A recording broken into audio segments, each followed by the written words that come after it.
Bernard Lévy, bonjour. Bonjour. La littérature est la preuve que la vie ne suffit pas, dit l'écrivain Fernando Pessoa, c'est-à-dire qu'il est impossible de se satisfaire de la réalité vécue. On peut dire la même chose de la philosophie, on peut dire la même chose de vous, philosophe, écrivain, aventurier des temps modernes, ou, comme le dit Paris Match, Don Quichotte des guerres oubliées. Vous êtes aujourd'hui l'intellectuel mondialement connu. Vous êtes, depuis vos 20 ans, saisi d'une fièvre, combattre les régimes totalitaires, défendre les libertés. Acteur engagé, vous vous dites l'inverse justement d'un journaliste. Vous n'hésitez pas à mettre en scène vos combats pour mettre en lumière les guerres oubliées et faire connaître les hommes sans nom. C'est le titre de votre dernier livre, le 46e. Il s'accompagne également d'un long métrage, Une autre idée du monde. Libye, Somalie, Ukraine, de Kaboul à Lesbos, c'est un tour du monde des enfers sur Terre. C'est aussi un exercice de vérité et de façon inattendue d'humilité sur votre pouvoir d'engagement. Preuve, une fois de plus, que la vie ne suffit pas. Avec Nicolas Barré des Échos et Yann Ozaï de CNews, nous sommes donc ravis de vous accueillir pour ce grand rendez-vous spécial.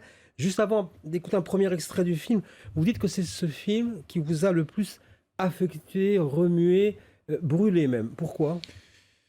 Parce que j'ai vu des choses que je ne suis pas sûr qu'un homme doit voir. J'ai vu des choses abominables. Toute ma vie, dans tous les reportages que j'ai faits, mais particulièrement dans ce film-là. Le film est là, il est disponible, hein, il est chez vos confrères de Canal+, sur MyCanal. Donc les gens peuvent le voir, vos auditeurs, et ils verront ce que je veux dire. Que ce soit cette femme machetée au Nigeria et éventrée, que ce soit ces Somaliens qui vivent l'enfer sur terre, que ce soit la misère absolue du Bangladesh, je suis rentré de ce film, en effet, éprouvé, mettons. Alors, on va continuer évidemment à en parler. Yohann Usaï. Bonjour Bernard-Henri Lévy. On va évidemment tout au long de cette émission voir plusieurs extraits de votre livre, mais pour commencer cette émission, de votre film, mais pour commencer cette émission, l'extrait que j'ai choisi est un extrait particulièrement émouvant.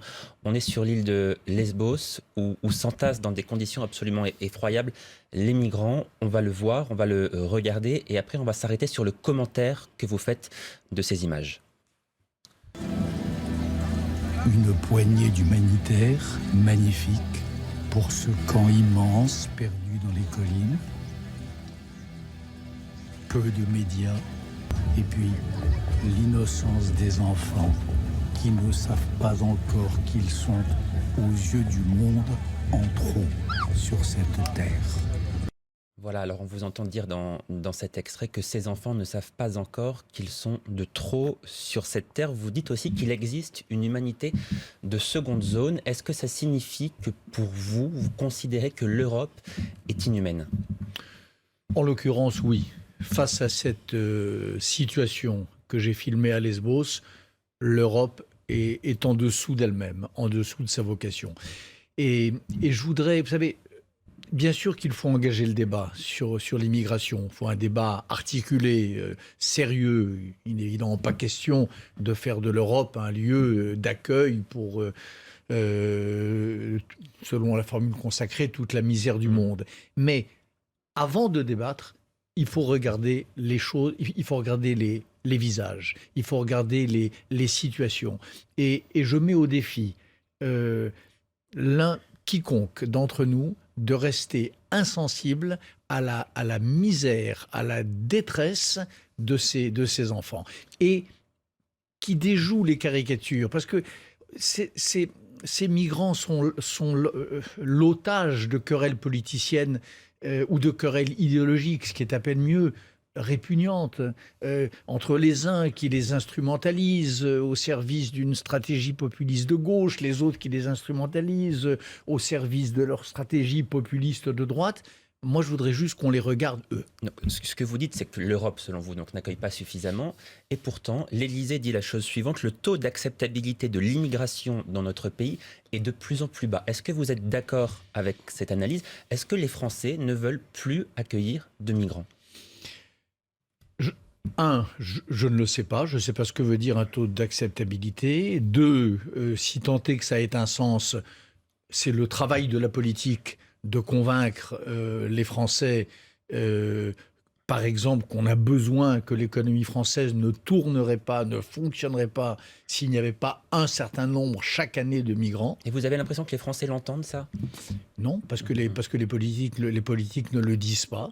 Parce qu'ils ne connaissent pas les visages, Bernard-Henri Lévy, parce que vous dites aussi, au fond, votre diplomatie est celle de l'affect, de la sensibilité, or la diplomatie, c'est l'insensible.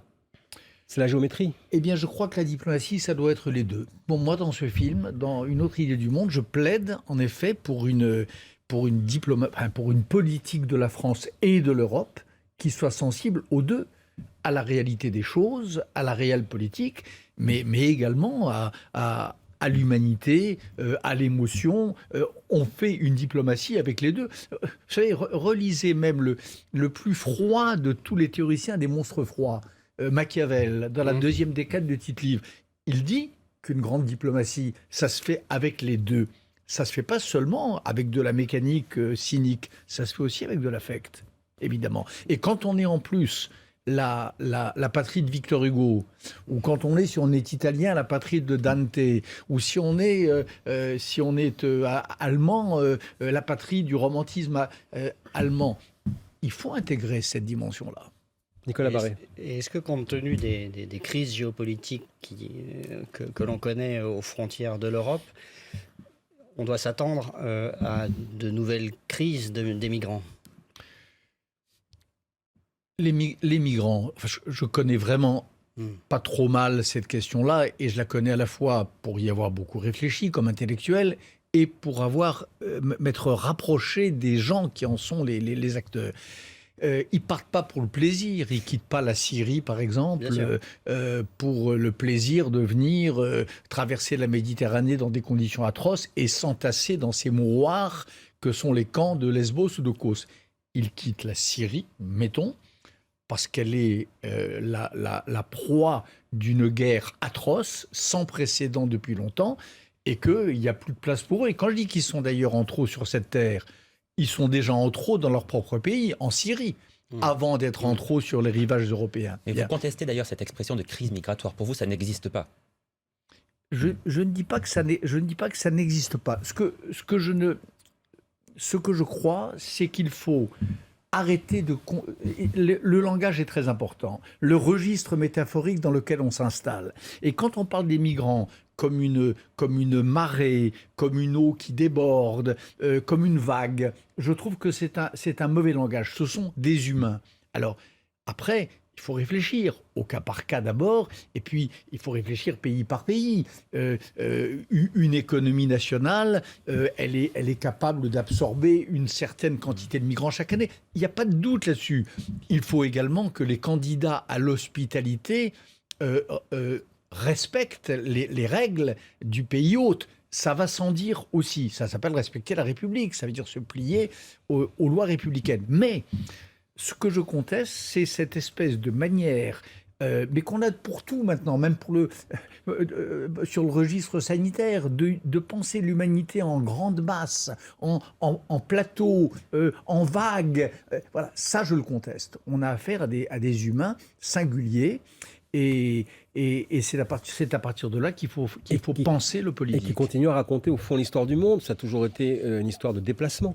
Les hommes se sont toujours déplacés pour aller soit acquérir une vie meilleure. Ce que je voulais vous dire à propos de la Syrie, c'est que la meilleure manière de faire en sorte qu'il n'y ait pas des mouvements migratoires d'une si grande ampleur serait d'agir à la source, c'est-à-dire d'empêcher un monstre, un boucher qui est Bachar al-Assad de vider son pays, parce que c'est ça le problème. Alors justement, dans ce film, vous n'abordez pas tant les questions et les enjeux géopolitiques tels que vous le définissez actuellement, mais vous montrez des femmes, des hommes, des enfants, parce que les visages sont la facette oubliée, une fois de plus, de la diplomatie.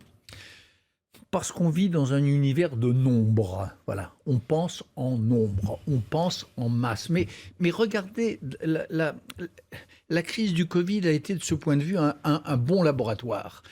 Nous nous sommes tous transformés en statisticiens, en experts en grand nombre. Non, la politique, en effet, c'est des corps, c'est des visages, c'est des singularités.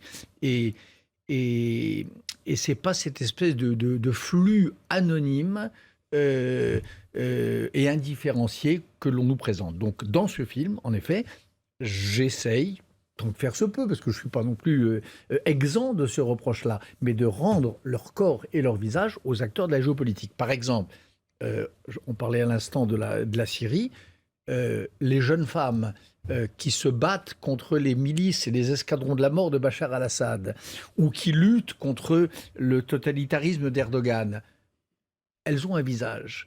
Elles ont une vie, une biographie, un destin. Elles font un choix de vie. Ben, j'essaie d'incarner tout ça dans le film. Voilà. Et pas, là encore, la loi des grands nombres. Et effectivement, vous êtes allé voir des femmes combattantes. On y revient dans quelques instants. De réaliser Une autre idée du monde, un film qu'il a réalisé également avec Marc Roussel, dans lequel on vous retrouve, là où vous l'avez vu aussi dans des films précédents, autour et aux côtés de combattantes kurdes. On écoute, on regarde, on y revient. Je veux surtout passer du temps avec ces jeunes filles qui sont en première ligne de la guerre.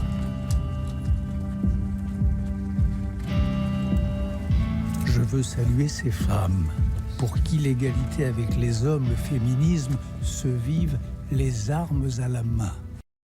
Alors Bernard-Henri, vous êtes allé donc une fois de plus aux côtés des Kurdes.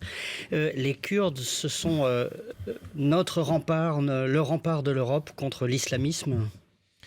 Oui, ces jeunes filles, ce sont nos sentinelles. Vous savez, le président de la République l'a dit il y a quelques semaines, il a laissé entendre que la Turquie d'Erdogan pourrait être tentée de se mêler des affaires françaises, à la fois de nos élections, à la fois de créer des problèmes de sécurité intérieure. Erdogan et la Turquie néo-ottomane, mettons, elle est active sur le plan international, elle est à la manœuvre et elle a des visées agressives contre un certain nombre de nos pays, et notamment la France. Eh bien, notre rempart contre ça, nos boots on the ground, comme dirait un Américain, ce sont ces jeunes filles bouleversantes. Elles ont 20 ans. Elles ressemblent à toutes les jeunes filles du monde. Elles rêvent, comme les autres, d'avoir un travail, de fonder une famille, pour certaines d'entre elles, d'avoir des enfants. Eh bien non, elles montent la garde pour leur pays et pour le nôtre et pour la civilisation en général contre les régimes totalitaires d'aujourd'hui. Vous nous avez parlé dans la première partie de cette émission du totalitarisme d'Erdogan. Est-ce que pour vous, le président turc est aussi dangereux, par exemple, que Daesh ? Il est moins dangereux au sens où il est plus prévisible naturellement, et qu'il est aussi pris dans une logique, il est pris heureusement dans une logique de rationalité étatique. Mais le vrai problème, c'est pas ce qu'il est plus ou moins dangereux, c'est qu'il est allié de Daesh, c'est qu'il lui arrive d'être complice de Daesh, c'est qu'il il appartient d'ailleurs lui-même à la grande mouvance des frères musulmans qui n'est pas sans lien avec Daesh. Et il y a des circonstances, je me rappelle il y a quelques années la bataille de Kobané, quand des jeunes filles comme celle-là voulaient passer la frontière turque pour aller prêter assistance aux combattants de Kobané. Erdogan les bloquait et il laissait passer les combattants de Daesh. Ouais. Donc c'est ça le vrai problème. C'est que Erdogan fait partie de ceux qui sont au minimum complaisants et dans certaines circonstances nombreuses complices du terrorisme islamiste. Nicolas Barré. Vous dites que l'islamisme est le nouveau fascisme. Qu'est-ce qui manque à vos yeux pour éveiller davantage les consciences à l'égard de cette menace ? Il manque de comprendre ce que vous venez de dire là.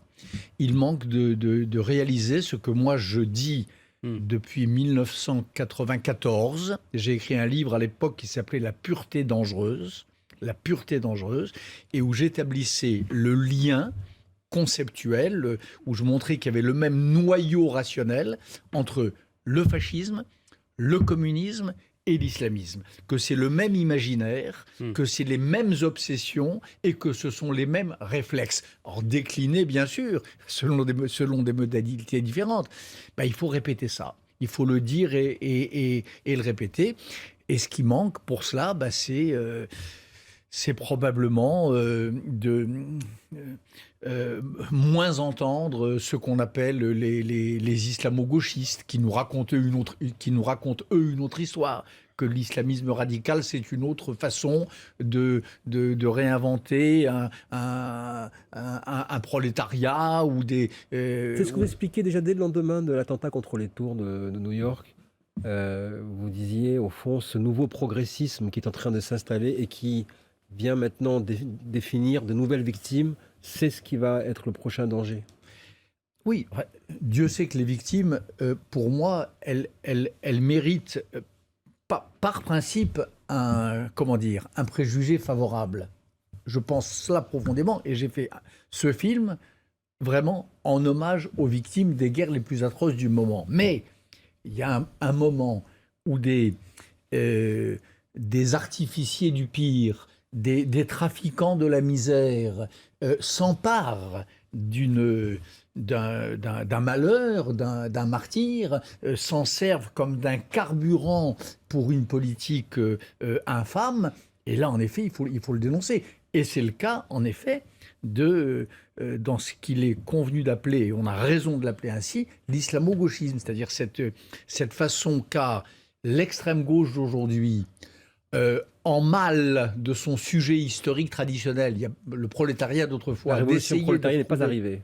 Voilà, d'essayer de le retrouver sous cette forme-là, ça doit être combattu absolument sans merci. Et vous le faites depuis des années. D'ailleurs, toute votre vie publique, effectivement, on le sait, est dédiée à cet engagement. Vous dites je m'auto-mandate, je m'auto-saisis, je suis médiateur par ma propre décision. D'ailleurs, dans ce film, on vous voit aussi organiser une conversation entre le responsable kurde et Emmanuel Macron. C'est une scène très forte. On se pose la question, est-ce que cet appel a une suite? Oui. Laquelle? Il ne m'appartient pas de le dire ici, mais cet appel a une suite, oui. Enfin, je vais vous répondre la chose suivante. Au moment où il a eu lieu, cette conversation donc, entre le président Macron et le général en chef des forces kurdes, Masloum Kobané, c'était le fond de la nuit kurde.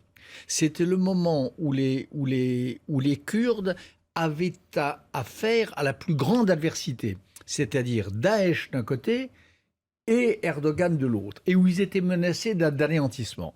Et le général Masloum Kobané, d'ailleurs, quelques jours avant cette conversation téléphonique que j'organise avec le président de notre pays, dit « Entre le génocide et le compromis, genocide and compromise, je choisis le compromis ». Donc c'était un moment d'extraordinaire tension tragique. Ce que je peux vous dire, c'est que cette conversation longue qui a duré, mon film n'en produit que quelques secondes, elle a duré beaucoup plus longtemps, oui. Elle a contribué à desserrer les taux, elle a contribué parce que la France est une grande puissance et que quand elle veut, elle parle haut.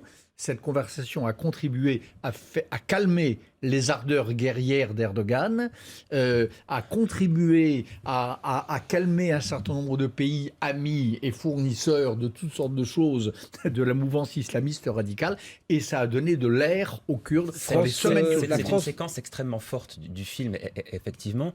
Est-ce que certains disent de vous que vous êtes une sorte de ministre des Affaires étrangères bis? Est-ce que c'est quelque chose qui vous convient comme définition? Ou peut-être un ministre des laissés pour compte, des oubliés? C'est quelque chose qui vous va comme définition? Non, pas mieux. Enfin, ministre, non. Parce qu'on vous voit là en train d'essayer de régler les problèmes du monde, d'essayer de mettre en relation le président de la République avec le chef des forces armées kurdes, etc. Oui, mais c'est pas ministre de quoi que ce soit. Ça fait tousser les diplomates au Quai d'Orsay en général quand vous faites ce genre de choses. Écoutez, vous court-circuitez les processus. Voilà. Les diplomates font un boulot formidable, mais ils n'ont peut-être pas le temps de s'occuper de tout. Il y a des jours où les humanitaires font le boulot des diplomates. Il y a des situations où des grands journalistes et reporters de guerre font le travail de référent diplomate. Et il m'est arrivé modestement, mais toute ma vie, en effet, de faire en sorte que que la voix de la France se fasse entendre dans une zone de déshérence absolue, ou que un peuple sur la voie du cataclysme soit retenu au bord de l'abîme. Il m'est arrivé d'aider à ça. Oui. Juste un point de méthode, parce que vous dites souvent, moi je ne suis pas un journaliste parce que je décide d'intervenir sur le théâtre sur lequel je me rends, mais vous évoquez toujours vos reportages, donc au fond, vous êtes journaliste ou pas? Je suis un écrivain reporter. C'est-à-dire que c'est vrai qu'il y a une éthique journalistique que je respecte infiniment, qui est l'éthique de l'objectivité. J'observe une situation, j'en rends compte en faisant très attention, comme dans la science moderne, en faisant très attention à ce que mon regard n'influe pas sur la réalité que j'observe. Ça, c'est l'éthique journalistique. Moi, c'est l'inverse. Moi, c'est pas ça. Moi, je suis dans la tradition de Curzio Malaparte, de Isaac Babel. Il y a des écrivains qui ont fait du reportage et qui, au contraire, font en sorte que leur regard ait une efficace dans le réel. C'est comme ça. Mais j'annonce la couleur. Bien sûr. Je prétends pas refléter objectivement et promener un miroir le long de Et d'ailleurs, de la route. vous faites des choix. Nicolas Barré. Le Yémen, Bernard-Henri Lévy, est le théâtre aussi d'une guerre oubliée, dont les puissances d'ailleurs ne veulent pas trop parler. Il y a pourtant des massacres épouvantables qui sont commis là-bas. Vous n'avez pas pu y aller, ou pas voulu, ou ce sera pour une autre fois?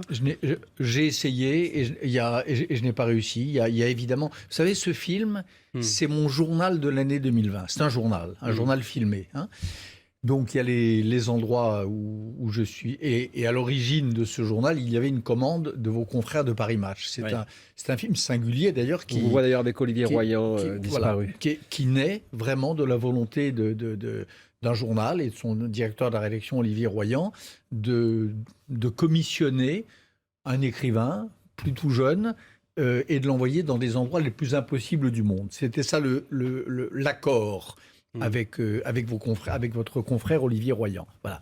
On avait fait la liste des endroits les plus inhospitaliers, les plus difficiles d'accès, et le défi était d'y aller, d'y arriver et de raconter. Bien. Alors, ça a marché dans plein de cas, et il y a un ou deux cas où ça n'a pas marché.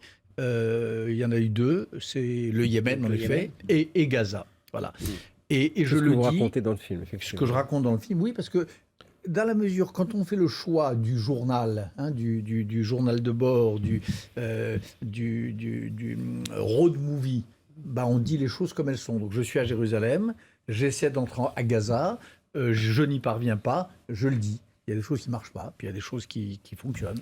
Et on va donc évoquer quelque chose qui a marché de votre point de vue. On écoute, on regarde dans quelques instants.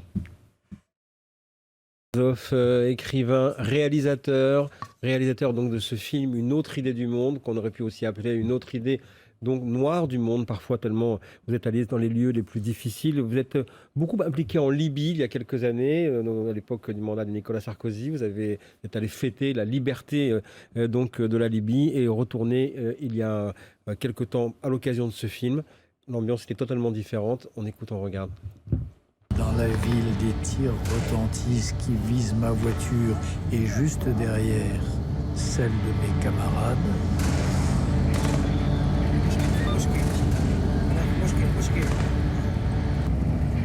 Qui est derrière cette embuscade? Les islamistes? Les nostalgiques de Kadhafi? Est-ce que vous avez la réponse? Qui est derrière cette embuscade lorsque vous êtes dans Benghazi ce jour-là? Je ne l'ai pas avec certitude, non. Mais je crois qu'elle n'est pas arrivée totalement par hasard. Voilà. Alors après, vous pouvez faire vos déductions.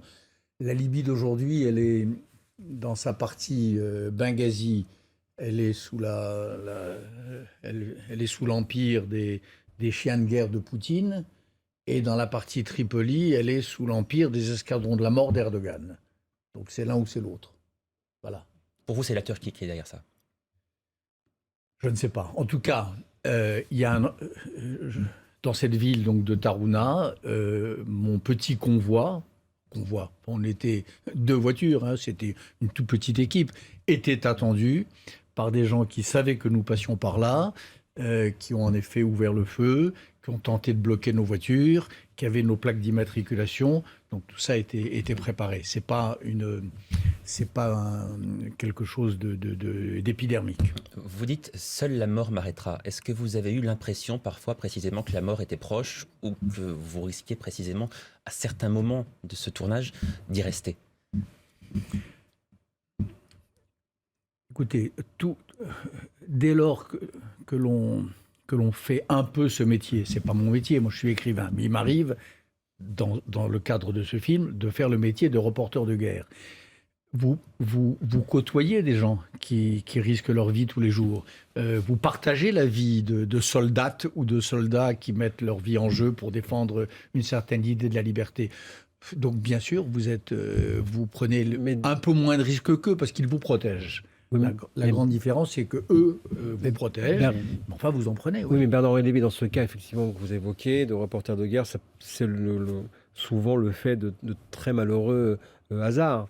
Vous, on a le sentiment parfois aussi que vous provoquez aussi le danger auquel vous êtes confronté, parce qu'on vous voit dans ce film, on sait que ça vous est arrivé également par ailleurs. Vous allez devant des gens qui sont déclarés ennemis, nos ennemis, votre ennemi, et vous dites « Je suis Bernard-Henri Lévy, philosophe, juif, opposé à vous, et parlons-nous. » Oui. Donc, vous allez un peu plus loin quand même. Oui, parce que je crois qu'avec à peu près tout le monde, le dialogue est possible.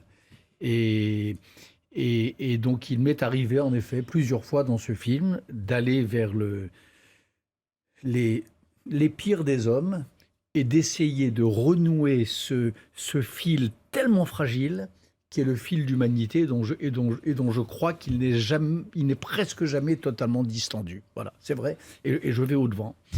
Alors ça veut dire que la question qu'on se pose et que je me suis posée ce matin en repréparant avec nos amis cette émission, et en pensant effectivement à cette approche-là de votre part, que l'on connaît, il y a bien des années de cela, est-ce que vous seriez allé voir l'auteur de Mein Kampf ?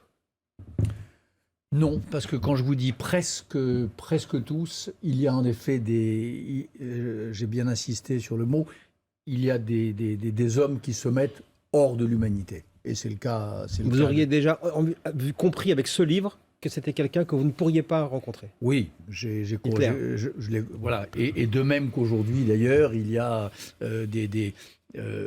des assassins d'Al-Qaïda, des gens, les artificiers ou les criminels de Daesh, je n'irai pas les voir. Je n'irai pas, non pas par crainte d'ailleurs, en effet, parce que c'est vrai que je suis, mais parce que je crois que ce serait peine perdue. Je crois que le fil humain s'est rompu de leur fait. Nicolas Barré. Vous dites dans le film, vous dites à propos du film que il a aussi une dimension romantique, ce qui peut étonner, parce que la guerre est noire, cruelle, atroce. Où le romantisme se loge-t-il ? Je ne sais pas si je parle de romantisme moi-même. Enfin, je sais que ça a été dit. La question vous est posée, oui, effectivement. Voilà, la question m'est souvent posée. Le romantisme, ça veut dire quoi ? Ça veut dire penser qu'il n'y a pas que les régionales dans la vie. Ça veut dire qu'il n'y a pas que la France. Dont on ne parle pas. Oui, je sais. Ça veut dire que le monde existe. Ça veut dire que le tragique existe. Et ça veut dire que la tâche d'un occidental nanti peut être d'essayer de se mesurer au tragique. Le romantisme, ça veut dire avoir la nostalgie de l'épique, la nostalgie de l'épopée. Je lisais récemment un texte d'un grand écrivain français disparu il n'y a pas très longtemps, qui s'appelle Pierre Guyota, qui disait que l'épopée en littérature était devenue impossible. Bizarrement, je ne me résigne pas à ça. J'aimerais que l'épopée soit, qu'on puisse écrire des épopées, comme l'a fait Victor Hugo. Voilà. Alors, il y a des situations épiques. Quand vous voyez ces Kurdes solitaires qui se battent seuls contre une adversité totale, quand vous voyez ces femmes libyennes qui rêvent de réconciliation et de paix, et que les fous de guerre des deux côtés les font taire, c'est une espèce d'épopée noire. Et c'est vrai que ma part à moi de ce que on peut peut-être appeler ça de romantisme, c'est de considérer que ça me concerne. C'est intéressant et étonnant ce que vous dites, parce qu'au fond, là, vous parlez de l'épopée, mais en même temps, vous dites aussi que vous ne croyez pas au sens de l'histoire.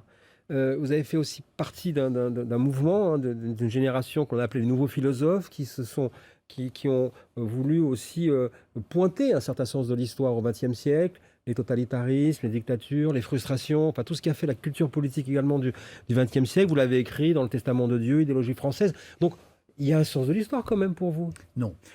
Alors là, je crois, et c'est pour ça que je fais des films de ce genre. C'est parce que je crois qu'il n'y a pas de sens de l'histoire et que ce qui que l'histoire a un sens. Non. Et que ce qui fait marcher l'histoire, c'est la volonté des hommes. Vous savez, il y a 3 philosophies de l'histoire, en gros. Il y a ceux qui pensent que ça va forcément mieux, c'est les hegéliens et les marxistes. C'est ceux qui pensent que ça va de pire en pire, c'est les déclinistes et les spenglériens. Et puis il y a une 3e école, Vico, ceux qui pensent que l'histoire est cyclique, et ou les anciens, Polybe, et qu'elle revient toujours par les mêmes points. Ben, il y en a une 4e, qui est de dire que ces grandes idées-là sont des idées fausses, et que l'histoire, elle est ce que les hommes qui la font sont capables d'en faire. Et vous voulez la changer. Vous voulez changer. Oui, et je crois que c'est au pouvoir des hommes les plus humbles parfois, les plus modestes, et parfois ceux dont la voix porte un peu plus haut, que de changer l'histoire. L'histoire, elle est ce que nous voulons qu'elle soit. Je crois si profondément cela. Et j'ai tant d'exemples dans ma vie, depuis 50 ans, où j'ai vu des hommes simples, je ne sais pas, c'est des gens que j'ai côtoyés, Lech Walesa en Pologne, Václav Havel dans ce qui s'appelait à l'époque la Tchécoslovaquie, qui faisaient mentir la loi des reins de l'histoire soi-disant orientée vers ceci ou vers cela, l'histoire figée, hein, ou l'histoire finie. L'histoire en balancier qui oui, va d'une valeur à l'autre. Ce débat foireux, est-ce que l'histoire est finie ou pas finie? Ben, il y a des hommes qui se dressent, des résistants, des dissidents, et qui mettent une espèce de grain de sable dans la mécanique huilée des philosophies de l'histoire. Donc je ne crois qu'à ça. Donc de l'optimisme. C'est pas Hegel, mais il y a quand même de l'optimisme. Il y a de l'optimisme de la volonté, optimisme de la détermination, optimisme des caractères. Je crois que ces jeunes filles, ces féministes kurdes syriennes, qui sont comme Amazone ou comme Antigone. Amazone parce qu'elles défendent leur ville, Antigone parce qu'elles veillent sur leurs morts. Eh bien, ces jeunes filles, elles ont entre leurs mains, un peu de l'histoire universelle. Elles peuvent peut-être mettre en échec, avec toute sa puissance, le dictateur Erdogan ou le dictateur Bachar al-Assad. Elles sont le grain de sable dans cette mécanique des monstres froids. Alors Bernard Lévy, justement, vous avez fait partie de ce groupe de grains de sable qu'on a aussi appelé beaucoup à l'époque les nouveaux philosophes qui s'engagent comme vous sur le terrain. Avec le recul, justement, vous pensez que vous avez réussi à faire changer les choses ou à tout simplement faire prendre conscience, mais sans que les choses bougent vraiment? C'est une vieille histoire déjà tout ça, mais à l'époque, bien sûr qu'on a fait changer les choses. Mais alors là, pour le coup, les choses reviennent. Je sais qu'il ne faut pas parler des régionales, mais enfin, disons... Donc on n'en parle pas. Paysage politique général. Voilà. Paysage politique général, extrême droite, extrême gauche. D'accord? Dans une démocratie occidentale. Il y a un grand accord pour dire que l'extrême droite se met hors du champ du débat républicain normal. J'aimerais, c'était ça le sens de l'entreprise de ceux qu'on a appelés les nouveaux philosophes il y a 40 ans, qu'il en aille de même pour une certaine extrême gauche. L'extrême gauche islamo-gauchiste, l'extrême gauche, enfin je ne veux pas entrer dans les... En effet, il ne faut pas faire de politique aujourd'hui. Celle-là, le message que nous étions quelques-uns à tenter de délivrer il y a 40 ans consisterait aujourd'hui à dire qu'elle doit être traitée pareil que l'extrême droite, avec les mêmes réflexes de mise à distance. Voilà. On s'arrête là parce que là, on est vraiment au bord de ce que l'on peut dire. À tout de suite.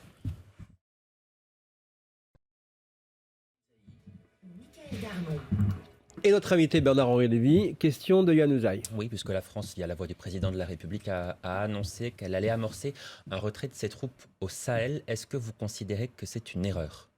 Si c'est un retrait, c'est une erreur, oui. Si c'est un redéploiement, ça peut être légitime. Et d'après ce que vous savez? Je ne sais pas. J'entends, je lis comme tout le monde, comme vous, que Barkhane, en effet, s'arrête et que Sabre, c'est-à-dire les opérations des forces spéciales continuent. On va voir ce qu'il emporte. Le président de la République qui veut que ce soit une opération un peu plus internationale. Ça, il a raison, parce que la France est évidemment... Moi, je les vois en opération depuis 30 ans, les soldats français. Depuis la Bosnie... Ils ne sont pas seuls, toujours? Ils sont incroyablement efficaces, vaillants, professionnels, fidèles au meilleur des servitudes et grandeurs militaires à la chère Alfred de Vigny, mais enfin ils sont souvent très seuls. Donc si l'idée c'est de demander à nos partenaires européens de nous accompagner, 1000 fois oui. Ce qui a sans doute compté dans la décision du président de la République et ce qui est une ligne rouge pour Emmanuel Macron, c'est que le Mali veut discuter avec les djihadistes. C'est un point de non-retour pour la France. Est-ce que vous partagez cette position du président de la République ? Absolument. Ouais. Je crois qu'on ne discute pas avec les fascistes. On les combat. On ne discute pas. Donc on ne discute pas avec les djihadistes. Pareil d'ailleurs, c'est la grande erreur de la politique américaine des dernières années, Trump et Biden confondus. On ne discute pas avec les talibans. On les défait dans les urnes, par les armes lorsqu'ils prennent les armes comme ils l'ont fait en 2001, mais on ne négocie pas avec eux. Vous montrez dans votre film un océan de plastique, des rivières de déchets. Est-ce que les alertes sur l'agonie de la planète vous inquiètent ?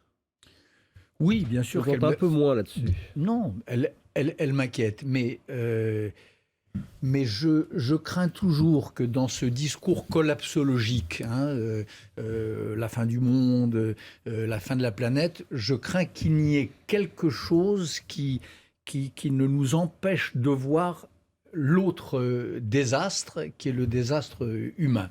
Qui sont ces peuples plongés dans la misère, ces peuples que l'on repousse dans les limbes de l'humanité. Donc, il faut marcher sur les deux jambes. Et il y a une certaine écologie dans le monde d'aujourd'hui, je ne parle pas de la France, qui a trop tendance, en effet, à sauver les océans et à moins s'occuper des océans, de la pauvreté ou de la détresse. Mais Bernard Lévy, pourtant, c'est lié, puisque le réchauffement de la planète, une partie de la planète transformée en désert, crée des migrations, crée des mouvements, crée des guerres. Donc c'est quelque chose qui devrait aussi vous ce que je montre dans le plus. film, oui. Ce que nous montrons dans le film au Bangladesh, la montée des eaux, un pays entier que je connais bien, sur les rives du delta du Gange, qui est en train d'être potentiellement submergé par les eaux. Bien sûr que c'est lié, mais attention à ne pas oublier les humains, et une fois de plus, comme au début de cette émission, les visages. Nicolas Barré. Bernard-Henri Lévy, nous sortons peut-être enfin de la pandémie, et encore, ça n'est pas sûr. Qu'est-ce qu'elle nous a appris sur nous-mêmes, que nous acceptons peut-être un peu facilement de renoncer à nos libertés ? Oui, ça nous a appris que nous étions exagérément dociles, qu'on se privait trop facilement de notre entendement, de notre faculté de comprendre, et puis que l'on se coupait un peu vite du reste du monde. Vous savez, ce film-là, je l'ai fait pendant la pandémie, et justement, ça a été le réflexe. Je voyais tellement... Et ça a été le réflexe de tous ceux qui m'ont accompagné d'ailleurs, que ça soit Maxime Saada à Canal+, que ce soit France Télévisions, que ce soit mon ami François Pinault, qui a été essentiel dans l'aventure du film. Le point commun des quelques-uns qui ont voulu ce film, ça a été de se dire, un masque sur le nez, d'accord, un masque sur les yeux, pas d'accord. Voilà. On ne peut pas, sous prétexte de pandémie, faire comme si le monde n'existait plus, se barricader derrière les murs de notre forteresse, larguer les amarres du reste du monde, fermer à clé et fermer la porte et jeter la clé. C'est ça que ça nous a appris. C'est la propension que nous avons, nous, à raisonner de cette manière. Et ça, c'est une tentation terrible. Vous nous dites là, les Français sont trop dociles. Qu'est-ce que ça signifie ? Ça veut dire que les Français, selon vous, auraient dû protester contre certaines des restrictions sanitaires mises en place ? Quand le président dit « restez chez vous », Ils auraient dû en tout cas protester, je ne sais pas, mais au moins râler. Pour être solidaire, restez chez vous. Il y avait là en tout cas quelque chose qui aurait dû inquiéter des intelligences normalement constituées. Oui, ça je le crois. Et alors... Parce que râler, ça ne change pas les choses. J'ai respecté les règles sanitaires lorsque j'étais en France. Mais enfin, j'ai essayé à l'intérieur de la règle républicaine et à ma manière à moi, dans ma langue à moi, qui en l'occurrence était l'écriture et le cinéma, de n'être pas totalement rendu abruti par cette crise sanitaire et par les commandements hygiénistes qui nous étaient infligés. J'ai essayé de ne pas être complètement aveuglé par cette crise. Alors, je sais qu'on a été nombreux à le faire, c'est pas la question. Mais quand on regardait quand même les journaux, il y a eu un moment, franchement, quand on regardait les journaux ou les chaînes d'information, on avait l'impression que l'actualité du monde s'était vidée de tous ces grands événements. Ah ça, on était fort pour parler des premiers variants, pour parler des plateaux, des courbes, etc. En revanche, les avancées de Erdogan, les volontés impériales de Poutine, la folie de Trump, l'enjeu des élections américaines, à écouter nos grands médias, tout ça n'existait pas. On en a parlé. Écoutez, je pourrais vous donner, soyez honnête, des journées entières où notre temps de vigilance, vos temps d'antenne et les journaux dans lesquels nous écrivons étaient envahis par la question de la pandémie. Et face à cela, il y avait en effet des chefs d'État, eux, peut-être plus cyniques que nous, se moquant éperdument de la vie humaine et qui en ont profité pour avancer leur pion. Jamais la Chine n'a été si puissante que depuis la pandémie. La Chine, elle a fabriqué le virus. Elle a fabriqué la stratégie de lutte contre le virus. Enfin, fabriqué. Le virus est venu. Le virus est venu de Chine. La Chine a été à l'origine du dispositif idéologique qui, en gros, a informé la plupart des stratégies sanitaires. Et elle a été la première à redémarrer son économie. Il y a quelque chose là qui est quand même... On ne peut pas ne pas se dire qu'on a été des dindons de la farce, nous les peuples occidentaux et démocrates. Bien sûr, on a été effectivement sidérés parce qu'on a aussi vécu et subi un rouage et un changement d'époque. Souvent, et on l'a vu dans l'histoire, les époques sont scandées par des pandémies. Le passage du Moyen-Âge à la Renaissance, c'est une grande pandémie. Donc aujourd'hui, est-ce qu'au fond, on n'est pas en train de vivre cela ? Le président de la République parle maintenant de renaissance en sortant du Moyen-Âge, il le dit dans la revue Zadig. Est-ce que vous acceptez cette grille de lecture ? Est-ce que vous la partagez ? Je ne crois pas que le monde d'avant 2019, c'était le Moyen-Âge. Je ne crois pas que le monde d'avant n'avait que des défauts. Et je ne crois pas qu'on aille vers une nouvelle renaissance parce qu'on a vaincu la pandémie. Il faut... Vraiment, cette pandémie... Elle a été d'une gravité extrême. C'est le tragique qui a frappé à nos portes, certainement. Mais enfin, ça n'est pas l'événement le plus important de l'histoire de l'humanité depuis un demi-siècle, depuis les dernières grandes pandémies Hong Kong et asiatiques. Il y a eu des événements aussi importants. Ce qui est arrivé sur la scène internationale, que ce soit encore une fois en Russie, sur la scène de l'islam radical, le changement des rapports de force avec l'Asie et la Chine, c'est des événements plus importants que la pandémie. Est-ce que ce n'est pas aussi un autre événement qui montre, comme vous le disiez, que les libertés sont facilement abandonnées, sont transmises ? Est-ce que les GAFA ne sont pas justement en train de devenir les nouveaux maîtres du monde, qui prennent ces libertés encore plus facilement qu'une injonction présidentielle ?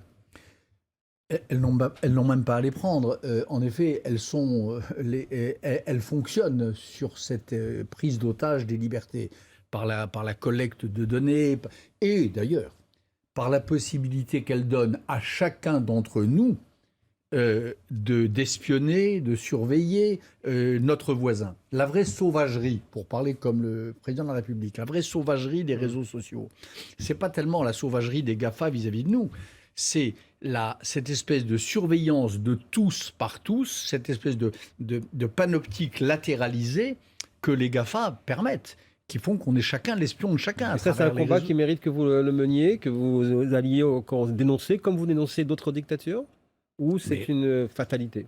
Mais ça n'est pas une fatalité. Et cette révolution technologique, cette révolution des réseaux sociaux, elle a eu des aspects positifs. Et elle a des aspects absolument terrifiants. Et cela, il faut absolument les analyser, les dénoncer et les contrecarrer par la loi, par des habitudes nouvelles et par des vigilances renouvelées qu'il appartient à chaque citoyen de mettre en œuvre. Et que vous incarnez également. Merci beaucoup. C'était le grand rendez-vous de Bernard-Henri Lévy. Bonne journée, à dimanche. Merci.